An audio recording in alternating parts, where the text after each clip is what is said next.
South ఇండియాలోనే అతి తక్కువ ధరలకే రత్నాలందించే ఏకైక సంస్థ 6JVR. పోలింగ్ జరిగింది. అక్కడ ఫుల్ సీసీటీవీ కెమెరాలు, అక్కడ ఉన్నటువంటి పోలీసులు మీరు చూస్తే ఆ వీడియో మొత్తంలో అక్కడ ఉన్నటువంటి ప్రొటెక్ట్ చేయాల్సింది పోలీసులు. అక్కడ ఆ పోలింగ్ బూత్లో కానివ్వండి, ఆ లోపల కానివ్వండి, ఒక్క పోలీస్ అధికారి లేరు. అంత పెద్ద గొడవ జరుగుతున్నా, అంత పెద్ద ఈవీఎం పగలగొడుతున్నా. రెండోది, ఎవడు వీడియో తీసేది? అదే మాటకి చెప్తున్నా, మన ఎవ్వరికి డిస్క్రిప్షన్స్ లేవు. ఒక్కరు రిటైనింగ్ పోలింగ్ ఆఫీసర్కి మాత్రమే ఫోన్ ఉంటుంది.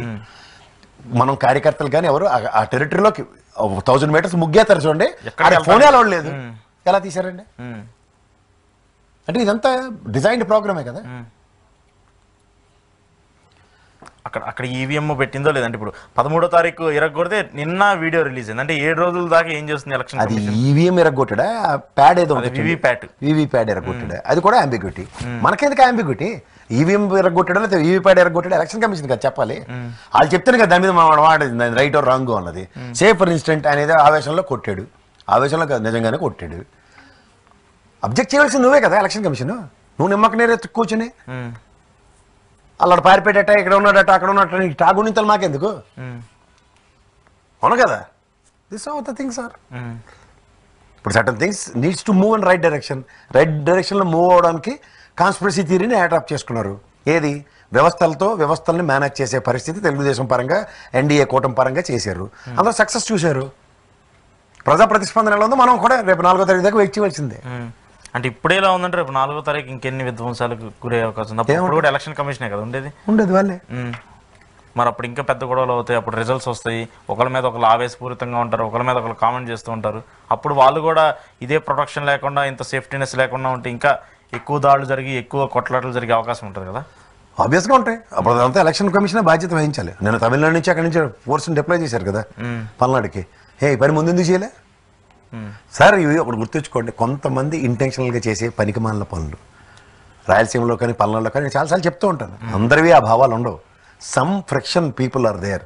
ఆ ఫ్రిక్షన్ గురి చేసే వ్యక్తులను ఐడెంటిఫై చేయడం పోలీస్ వ్యవస్థకి it's a matter of fact. అది ఎవరితో చేయించాలి?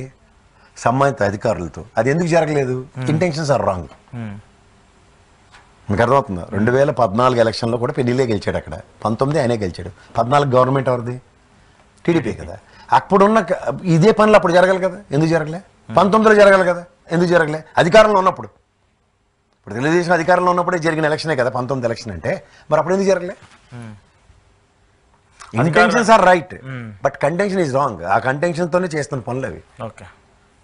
సో ఇప్పుడు అధికారులు అంటే ఇప్పుడు చంద్రబాబు నాయుడు గారితో కొంతమంది అధికారులు టచ్లో ఉన్నారంట ప్రసాద్ గారు. అంటే గవర్నమెంట్ మారబోతుంది, దానికి సంబంధించి ముందుగానే ఆయనతో కొంత డిస్కషన్స్ గోయింగ్ ఆన్, గవర్నమెంట్ ఎలా చేయాలి, నెక్స్ట్ టర్మ్ ఎలా ఉండాలని చెప్పేసి కొంత ప్రధాన మీడియా రాసుకొస్తుంది. టీడీపీకి సంబంధించిన వాళ్ళు ఎక్కువ దాన్ని ఎలివేట్ చేస్తున్నారు. ఏం చెప్తారు మీరు?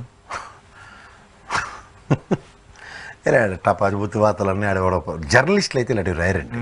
వాడు పచ్చళ్ళు అమ్ముకున్నాడు, కిరసనాలు అమ్ముకున్న వాళ్ళు జర్నలిస్టులు అంటే ఇలాగే ఉంటుంది.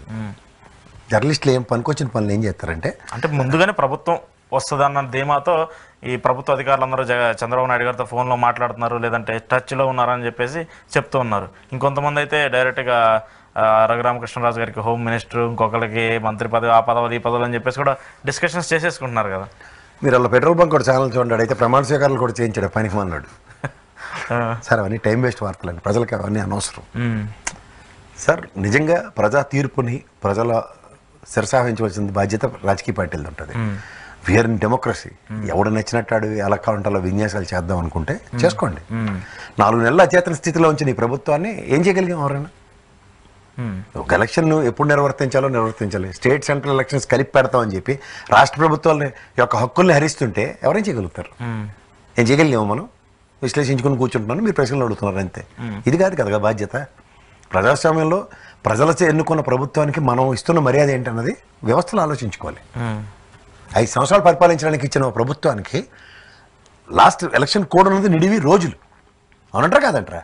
ఆ రోజుల్లో కూడా ఒక ఆపద్ధర్మ ముఖ్యమంత్రి కింద అభివర్ణించి చూసాం. కానీ అచేతన స్థితిలో ఉన్న ప్రభుత్వాన్ని ఫస్ట్ టైం చూస్తున్నాం.